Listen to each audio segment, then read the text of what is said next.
ওসমান ভাই বলতেছিল যে হাসনাতরে নিয়ে আমার খুব দুশ্চিন্তা হয়, আল্লাহ না করুক করে কখন কি করে ফেলে। হাসনাতরা যদি মরে যায়, হাসনাতদের যদি কিছু হয়ে যায়, তাহলে আমি ওসমান হাদি একার জন্য এই লড়াই, এই সংগ্রাম চালিয়ে যাওয়া খুব কঠিন হবে। আমি এবং আমার পুরো টিম তারা সেন্টারে বালিশ ছাড়া ফ্লোরে ঘুমাই। সেন্টারে 2টা অথবা 3টা বালিশ আছে।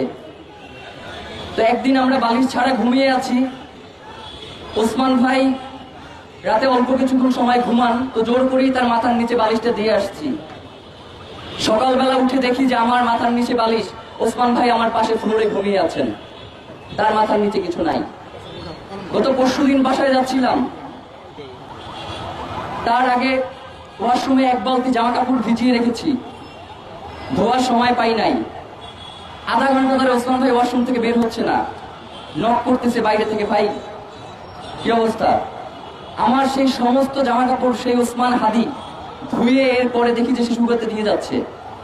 সুতরাং ওসমান হাদির সাথে আমাদের যেই সম্পর্ক তৈরি হয়েছে সেইটা কোনো রক্তের সম্পর্ক নয়। অনেক সময় রক্তের সম্পর্কেও ছাড়িয়ে অনেক সম্পর্ক তৈরি হয়ে যায়।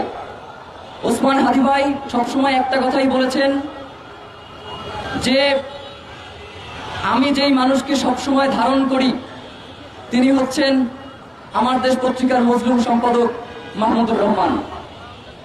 এবং মাহমুদুর রহমানও সব জায়গায় গিয়ে বলেন যে আমার একটা ছোট ভাই আছে, তার নাম ওসমান হাদি।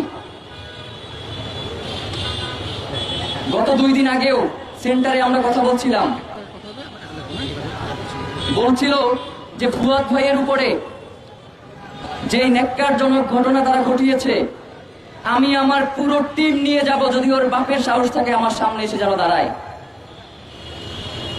ওসমান ভাই বলতেছিল যে হাসনাতরে নিয়ে আমার খুব দুশ্চিন্তা হয়, আল্লাহ না করুক করে কখন কি করে ফেলে।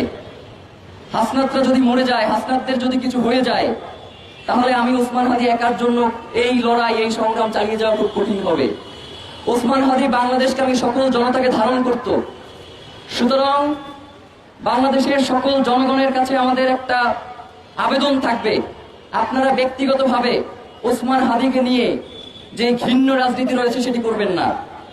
ওসমান হাদিকে আপনারা বাংলাদেশের কণ্ঠস্বর মনে করুন। ওসমান হাদিকে আপনারা বাংলাদেশের স্বাধীনতা সার্বভৌমত্বের প্রতীক মনে করুন, এবং মনে করুন যে বাংলাদেশের স্বাধীনতা সার্বভৌমত্ব রক্ষার জন্য ওসমান হাদিদের দরকার রয়েছে। সুতরাং সকল রাজনৈতিক ভেদাভেদ ভুলে আমরা কিভাবে ওসমান হাদি যে আদর্শ ধারণ করতে, সেই আদর্শ উজ্জীবিত হয়ে আমাদের লড়াই চালিয়ে যেতে পারি, সেই প্রচেষ্টা আমরা যেন করতে পারি।